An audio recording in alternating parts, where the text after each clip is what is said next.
कहानी है छोटे से गांव रामपुर की, जहां आय का साधन किसानी ही था। पर किसानी करना रामपुर वासियों के लिए इतना आसान भी नहीं था, क्योंकि रामपुर का मौसम किसानों का साथ नहीं दे रहा होता। कभी वर्षा होती, कभी नहीं होती। किसानों की फसलें बर्बाद हो रही होती है। इस वजह से बहुत से लोगों ने शहर का रुख ले लिया था।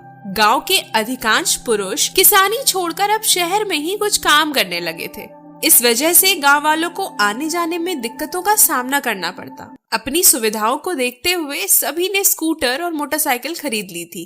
गांव में बढ़ती गाड़ियों को देखते हुए कप्पू ने भी एक छोटा सा गैराज खोल लिया था। वह खुश था कि किसानी ना सही, पर यह गैराज तो उसकी रोजी रोटी की व्यवस्था कर ही देगा। कप्पू देखता है कि एक ग्राहक उसकी ओर आ रहा। नमस्ते राजू भैया। नमस्ते कप्पू भैया। अच्छा किया जो तुमने इस गांव में गैराज खोल लिया। ये मेरी स्कूटी को तो हर दिन मरम्मत की जरूरत पड़ती रहती है।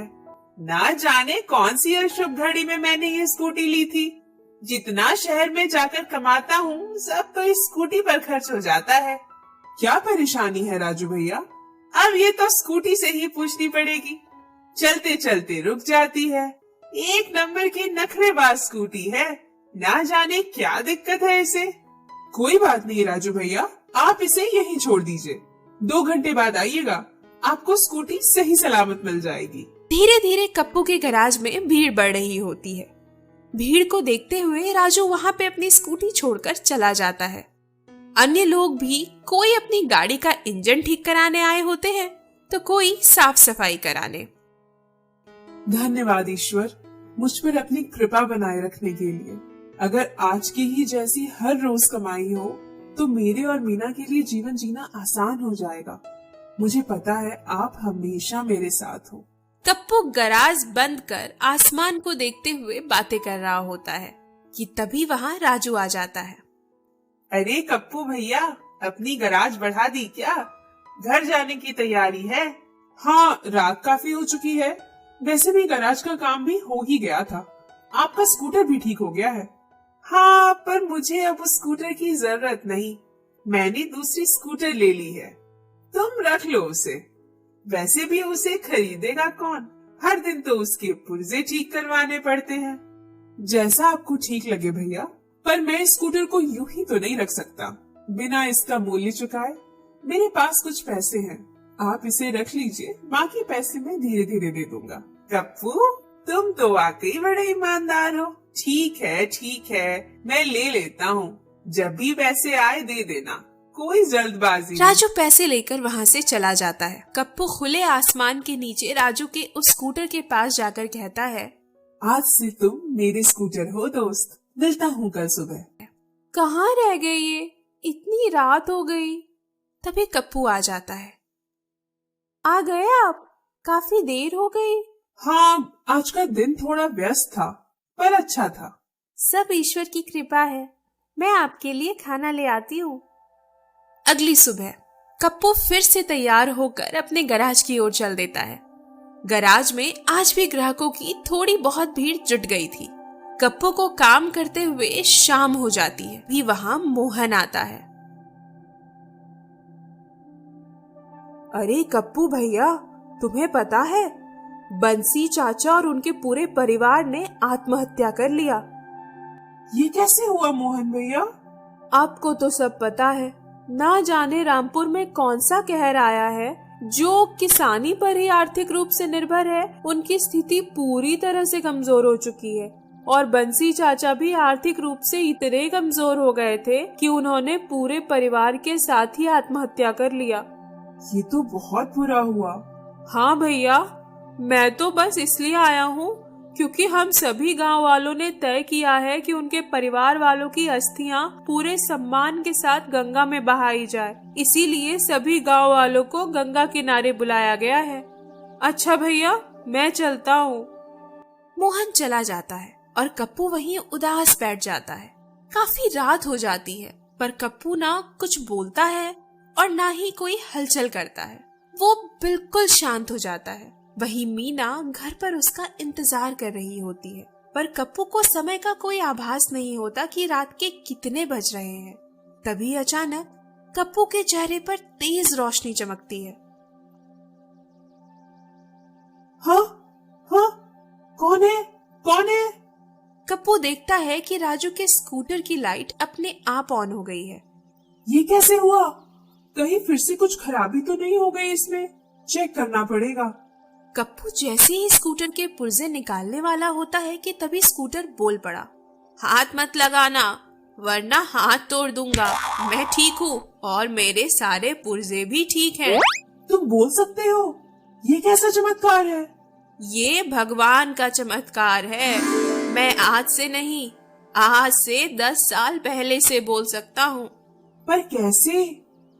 मैं 80 साल का बुढ़ा व्यक्ति था और मुझे मेरा ये स्कूटर बहुत प्रिय था। जब मैं मरा तो भी मुझे दुख इसी बात का था कि मैं अब कभी अपने स्कूटर पर नहीं घूम पाऊंगा। मेरे इस उदासी को देखते हुए ईश्वर ने मेरी आत्मा को स्कूटर के शरीर में डाल दिया। तब से मैं और मेरा प्यारा स्कूटर साथ ही रहते हैं। जब तुम जादुई हो तो तुम्हारे पुर्जे ढीले क्यों पड़ जाते हैं? तुम चलते चलते रुक क्यों जाते हो? वो तो मुझे राजू पसंद नहीं था। ना तो वो मुझे नहलाता था और ना ही मुझसे अच्छे से बात करता। सिर्फ मेरे ऊपर 80-80 किलो के वजन ढोता रहता था, इसीलिए मैं ऐसा करता था। तुम अब तक घर क्यों नहीं गए? तुम्हें पता भी है समय क्या हो रहा है? मैं बहुत परेशान हूँ।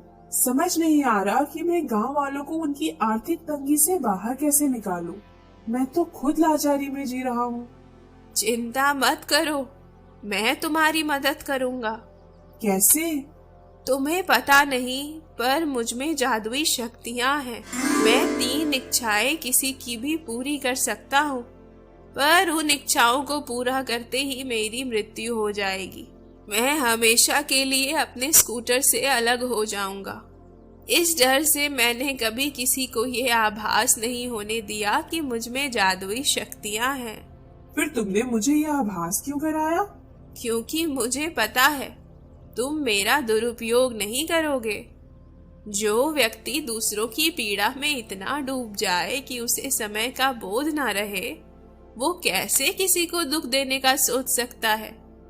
मांगो कप्पू, तुम मुझसे अपनी 3 इच्छाएं मांगो, मैं जरूर पूरा करूंगा।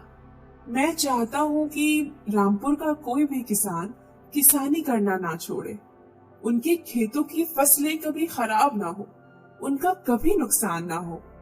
जैसी तुम्हारी इच्छा। अब तुम अपनी दूसरी इच्छा बताओ। मेरी दूसरी इच्छा ये है कि जितने भी किसान हैं, उन सब के खेतों में फसलें लहलहा जाएं, ताकि वो फिर से खेती करने के लिए प्रेरित हो सके। तुम्हारी ये इच्छा भी कबूल हुई। अब तुम अपनी तीसरी इच्छा बताओ। कप्पू शांत हो जाता है। उसे स्कूटर की वो बात याद आ गई थी कि तीसरी इच्छा पूरी होते ही उसकी शक्तियाँ खत्म हो जाएंगी। मैं चाहता हूँ कि मेरी जो 2 इच्छाएं पूरी करने में तुम्हारी जो शक्तियाँ खत्म हुई हैं, वो तुम्हें मिल जाए। स्कूटर कप्पू की बातें सुन बहुत खुश होता है। दिल जीत लिया यार। अब चलो इसी बात पर मैं तुम्हें बदला हुआ रामपुर दिखाता हूँ। स्कूटर कप्पू को अपने ऊपर बिठाता है। चलने को तैयार हो जाओ दोस्त। अरे हाँ, हमारे बीच दोस्ती हो गई और तुम्हें मेरा नाम भी नहीं पता। मेरा नाम है स्पार्क। मैं और स्पार्क ऐसे ही खेत खलिहान पे चलते हुए ठंडी ठंडी हवाओं को महसूस किया करते थे। तो दोस्त, कैसा लग रहा है तुम्हें हमारी सवारी करते हुए और इन हवाओं को छूते हुए? वाकई दोस्त, ये तो बहुत खूबसूरत एहसास है।